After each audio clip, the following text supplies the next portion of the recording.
Assalamualaikum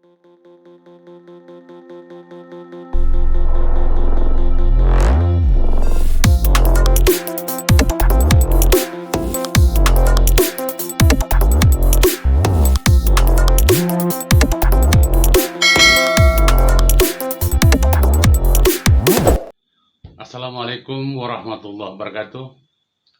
Selamat malam sahabat Ahmad Bumi Official dimanapun berada.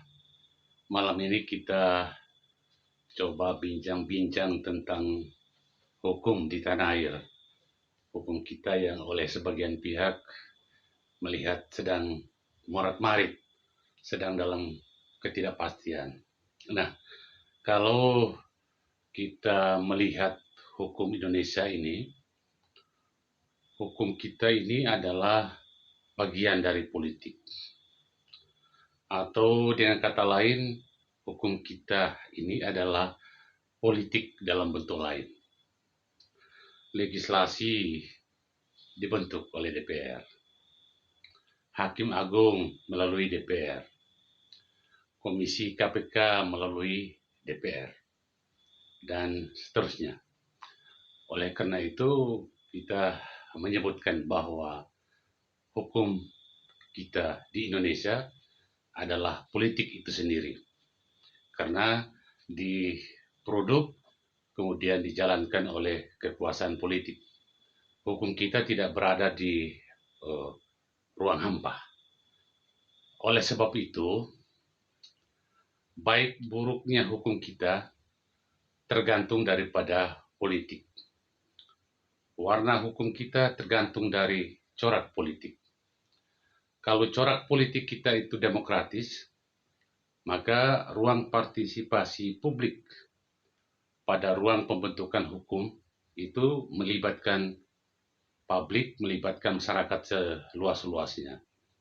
Kalau corak politik kita itu diktator, maka ruang partisipasi ini ditutup atau dipersempit. Publik atau masyarakat tidak ikut campur di dalam ruang pembentukan hukum itu. Banyak contoh yang kita sudah lalui. Salah satu misalnya Undang-Undang Cipta Kerja. Itu mulai dari guru besar, profesor, sampai pada mahasiswa lakukan demo di jalan-jalan. Demo di setiap kampus, memprotes undang-undang itu. Karena ruang partisipasi tidak ada. Demikian juga Undang-Undang KPK, Undang-Undang Minerba, dan lain sebagainya. Karena ruang politik ini tidak diberikan, maka terjadi gejolak pada masyarakat.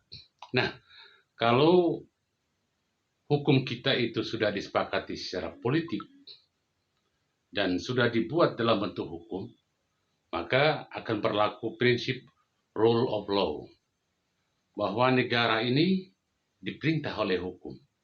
Nah, ini prinsip yang berlaku di Indonesia. Prinsip rule of the law itu ada 3.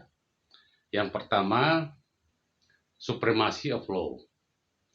Dominasi hukum meniadakan kesewenang-wenangan.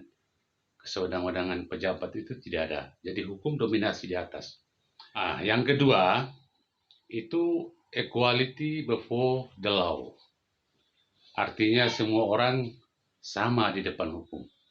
Tidak bisa ada orang yang anggap dirinya lebih besar dari hukum. Dirinya lebih di atas daripada hukum. Itu tidak bisa. Karena sudah diikat dengan prinsip hukum ini. Dan yang ketiga adalah 2 proses of law.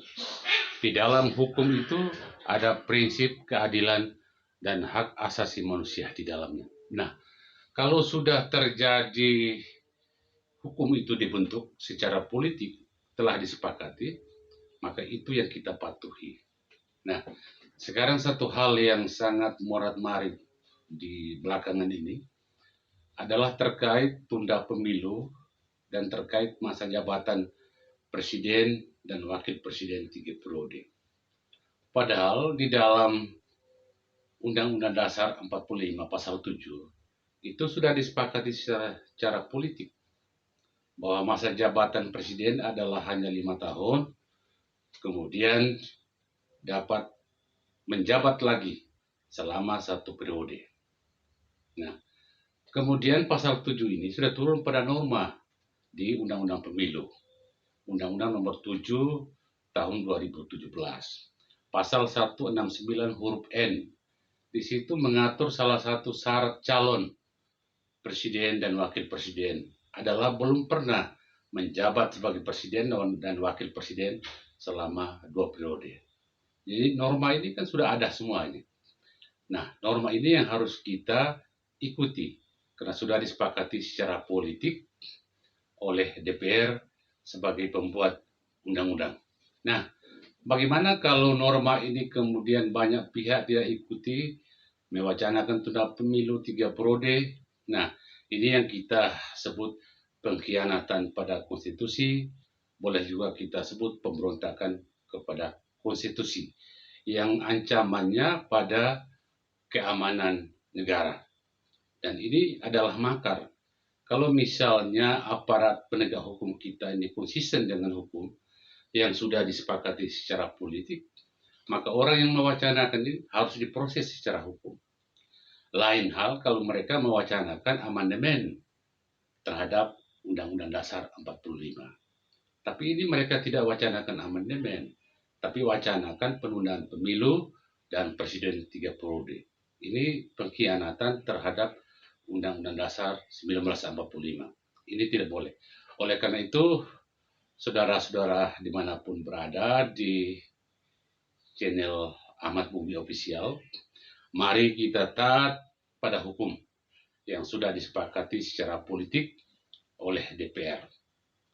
Yang sudah disepakati kemudian telah ada dalam konstitusi kita, sudah ada dalam Undang-Undang Dasar 1945, dan di dalam undang-undang yang diproduk oleh DPR kita. Terima kasih saudara-saudara semuanya.